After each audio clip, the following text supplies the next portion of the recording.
मोतिहारी में राजद किसान प्रदेश अध्यक्ष का हुआ भव्य स्वागत। चंदन यादव जिंदाबाद, मंजू यादव जिंदाबाद। आज किसान न्याय यात्रा के क्रम में चंदन यादव पहुंचे मोतिहारी, जहां एडीजी के बयान जिसमें किसानों को अपराधी बतलाने के खिलाफ एवं किसानों के एमएसपी की अनुचित मूल्य के विरोध में पूरे बिहार में किसान न्याय यात्रा के कार्यक्रम का आयोजन किया गया है। इस मई जून में ज्यादा मर्डर होते आई है वर्षों से।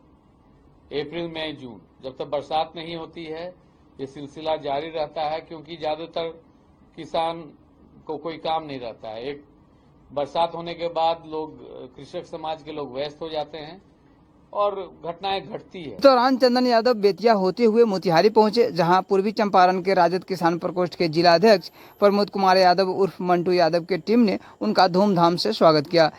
इस क्रम में पूर्वी चंपारण के राजद जिलाध्यक्ष किसान प्रकोष्ठ के प्रमोद कुमार यादव उर्फ मंटू यादव के समर्थकों द्वारा फूल माला एवं गाजे बाजे के साथ उनका भव्य स्वागत किया गया।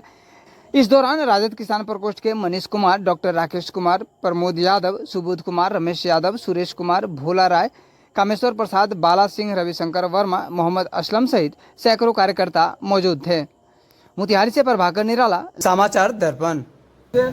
बिहार के 38 जिला के तमाम जिला मुख्यालयों पर एक दिवसीय पुतला दहन का कार्यक्रम हुआ। वो एडीजी लॉ एंड ऑर्डर जो कुंदन कृष्णन है, इनका शर्मनाक बयान, घृणित बयान, जितना उसकी निंदा की जाए कम है। हम तो समझते हैं कि बिहार के जो अचेत अवस्था में मुख्यमंत्री नीतीश कुमार जी हैं, इनको निकल करके बिहार के तमाम किसानों को गांधी मैदान में बुलवा करके, गृह मंत्री भी उनके जिम्मा है, उस नाते उनको किसानों से न केवल माफी मांगनी चाहिए बल्कि ऐसे मानसिक रूप से दिवालियेपन का शिकार एडीजी जो द्वितीय पुलिस महानिदेशक होते हैं, सबसे बड़े अधिकारी में दूसरे नंबर पर हैं, उनका बयान अगर इस प्रकार से शर्मनाक बयान है तो उसको बर्खास्त करना चाहिए।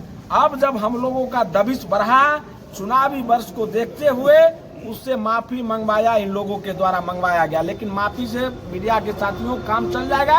अगर कोई व्यक्ति मोटरसाइकिल चोरी कर ले रहा है और वो चोरी का सामान वापस कर दे रहा है तो क्या माफी से काम चल जाएगा?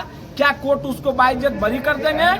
ये व्यक्ति की मानसिकता यही झलकती है कि वो किसानों को अपराधी कहा। अपराध, हत्या जैसे वारदातों पर बिहार सरकार विफल है, लगाम नहीं लगा रही है, तो उसने कहा कि किसान इन 3 महीनों में अपराध करते हैं और सदियों से करते आ रहे हैं। एक बात और कुंदन कृष्णन जी ने कहा कि हमारे बाप दादा भी किसान हैं। तो क्या मैं पूछना चाहता हूं कुंदन कृष्णन जी, आपके बाप दादा भी अपराधी थे क्या?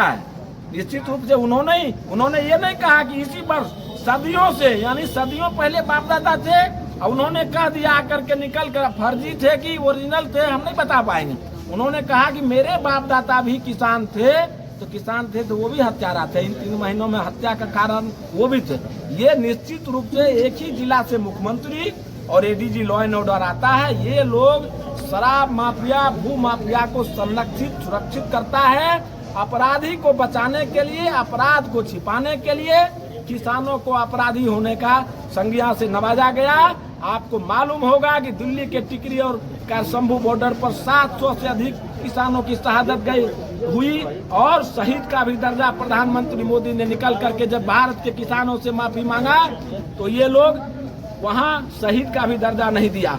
5 जुलाई 2022 को जो 5 मैन कमेटी बनी C2+50 पर एमएसपी की गारंटी के दर्जा को लेकर के, आज 1000 दिन से ऊपर हो गया है। आज तक उस कमेटी का आता पता भी चला है क्या? ये सबसे बड़ा फ्रॉडिया प्रधानमंत्री है और ये मुख्यमंत्री तो बेचारा पर हमको तरस है, अभिभावक हैं, इन पर हमको दया आती है। सामाजिक लोग रहे हैं एक समय में, लालू जी के शिष्य रहे हैं मुख्यमंत्री जी, लेकिन इनको दूसरे लोग चला रहे हैं। तो मुझे और राष्ट्रीय जनता दल किसान प्रकोष्ठ का आंदोलन तब तक जारी रहेगा अनवरत जब तक एडीजी कुंदन कृष्णन की बर्खास्तगी नहीं हो जाती है, तब तक हम लोगों का चरणबद्ध आंदोलन चलता रहेगा। उस चरणबद्ध आंदोलन की प्रथम कड़ी में हमने परसों एक दिवसीय पुतला दहन का हमने बता ही दिया, कार्यक्रम रखा था। जेल भरो अभियान होगा, आर्थिक नाकेबंदी करूंगा, पूरे बिहार को मैं बंद करूंगा। इसके बीच में ये कार्यक्रम है। इन तमाम विषयों को लेकर के हम हर जिला में स्वयं माननीय नेता तेजस्वी प्रसाद यादव जी के निर्देश पर जा रहे हैं। तमाम पंचायत अध्यक्ष, प्रखंड कमेटी, जिला कमेटी समेत आम आवाम तमाम किसानों से मुलाकात करके उनसे मैं बात करके फिर उस पर जो निर्णय किसानों का होगा, किसानों का आदेश होगा, मैं प्रदेश अध्यक्ष होने के नाते उस निर्णय पर को अमली जमा पहनाते हुए फिर बापू सभागार में मुख्य जो कार्यक्रम है हमारे आदरणीय तेजस्वी जी किसानों के हित में जो फैसले लेंगे उसकी घोषणा करेंगे। बागान से लेकर बेतिया और मधुबन मोतिहारी जिला को हर किसान को संगठित करते हुए 18 अगस्त पटना को में रैली है हम लोगों का एडीजीपी साहब के विरोध में, जो किसानों को हत्यारा बता रहे हैं और धान की जो MSP मूल्य कम है मोदी जी के विरोध में हम लोग एक बैठक कर रहे हैं। माननीय तेजस्वी जी का हाथ हम लोग मजबूत करना चाहते हैं और इनके विरोध में हम लोग अपना बैठक कर रहे हैं।